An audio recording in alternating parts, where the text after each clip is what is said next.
If you're watching this, you might have just been impacted by layoffs at your company, or you're simply just doing some research so that you know what to do or think about if this should ever happen to you in the future. In either case, it's not a great feeling to be a part of that. But you also can't sit still and dwell on it. You've got to make your next move. One of those moves, as has been popular in the past anytime a recession hits, is to explore higher education. Go earn a degree. Take some time to develop yourself and make yourself more competitive in the job market. And one of the most popular master degrees out there is an MBA. It's a degree that gives you a well-rounded business education, and just about every employer out there is familiar with this degree. Depending on the school you go to and the company you end up working at, you can expect to earn anywhere between $80,000 to $175,000 upon graduation. But does getting an MBA make sense for your personal situation? Maybe, maybe not. But in this video, I'm gonna share with you 3 questions you need to ask yourself to see if it is right for you. So let's get to it. Question number 1, do you wanna stay in your current career track or a closely related career track? Now, actually, this is kind of a subset of another even broader question, which is, well, what do you want to do with your MBA degree? You don't want to invest tens of thousands of dollars and 1 to 2 years of your time if you don't know what you want to do afterwards with that degree. In my opinion, it would be a waste of money. But if you're not sure of the answer, think of the following. What parts of your previous job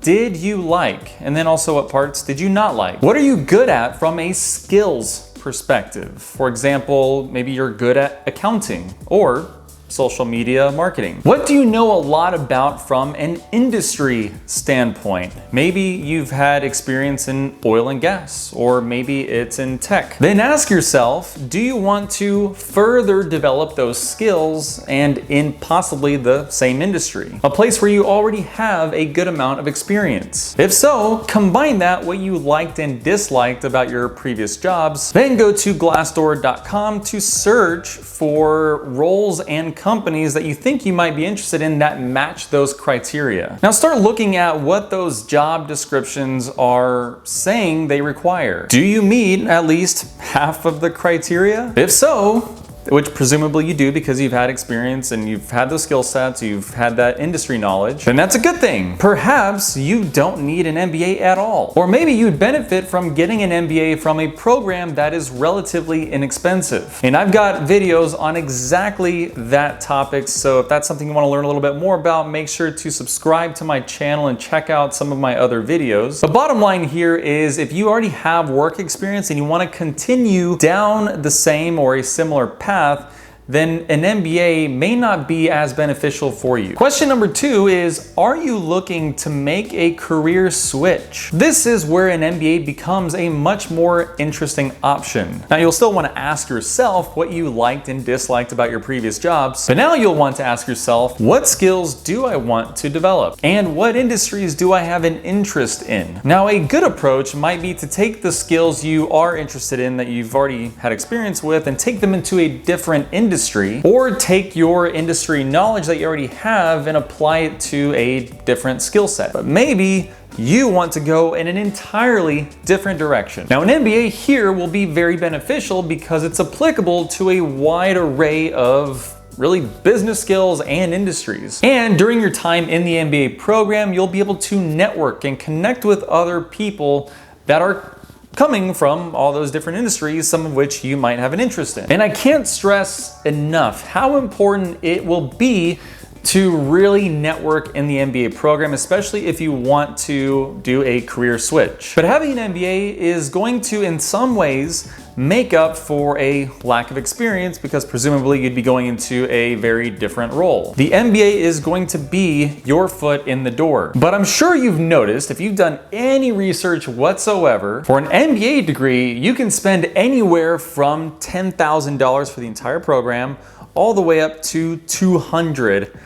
It's a pretty big range, but it brings into light the third question you need to ask yourself, which is, what does your financial situation look like? Now, if money were no object, you'd be looking to get into a top 10 or top 20 MBA program. You're talking Harvard, MIT, Wharton. These programs are going to give you the highest likelihood of landing a job with a very high salary, more along the lines of the $175,000 that I mentioned earlier, and I believe that's just the base salary, not including bonus. But they also cost a ton of money, upwards of $200,000 for tuition alone, counting the potential cost of living wherever it is you will be going. So you can either explore scholarships that may be available to you that you qualify for, or maybe loans with favorable terms and interest rates. But the alternative is to explore an MBA program that's far less expensive, potentially even one that you could do online. And my two top choices for that are the University of Illinois at Urbana-Champaign, which is the one I personally did and completed a couple of years ago, and Boston University.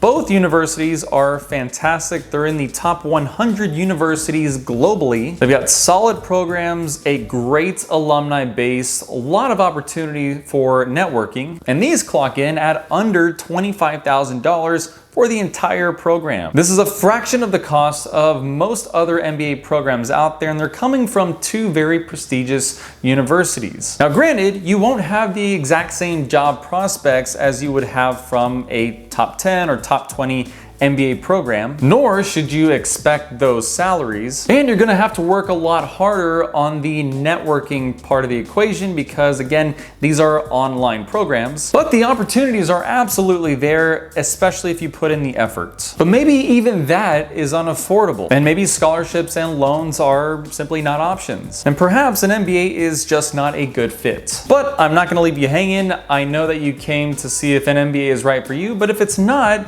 that's okay. There are still other options out there. Your choices, especially as it relates to potentially doing a career switch, rely a lot more on earning alternative credentials like certificates. These can be earned for as little as under $100 all the way up to $2,000. These tend to be online courses where at the end of the course you take an exam for proficiency and you get a verified certificate that you can share on LinkedIn or in your resume. Coursera and edX are two fantastic platforms that I would recommend and I've personally used, where you can explore some of those certificate options in the fields that you are interested in. And Course Careers is another platform that has gotten a lot of people really great results that want to enter the tech industry. Now, are these certificates going to be an exact replacement for an MBA? Actually, they can be, but I'm going to make the same comparison I did with comparing a top 10 MBA program to a lower ranked program. Going from an MBA to a certificate of some type, you're gonna have to put in much more effort to network and also to showcase your value and your proficiency in a certain skill set or industry. And you'll need to develop really some portfolio of work that you can showcase, and that's kind of dependent upon the role that you're interested in. One example might be UX design, that's user experience, and perhaps you've put together a portfolio of websites or shopping sites previously. But employers are going to want proof points, and certificates are just one of those proof points. If you have work to show, if you have experience that you can draw upon, that's even better. So if after answering some of these questions for yourself and you've landed on maybe an inexpensive MBA option or an alternative credential like an online certificate, make sure to check out these two videos where I talk about some of your options in quite a bit more detail. With that said, thank you so much for watching, and I'll see you around.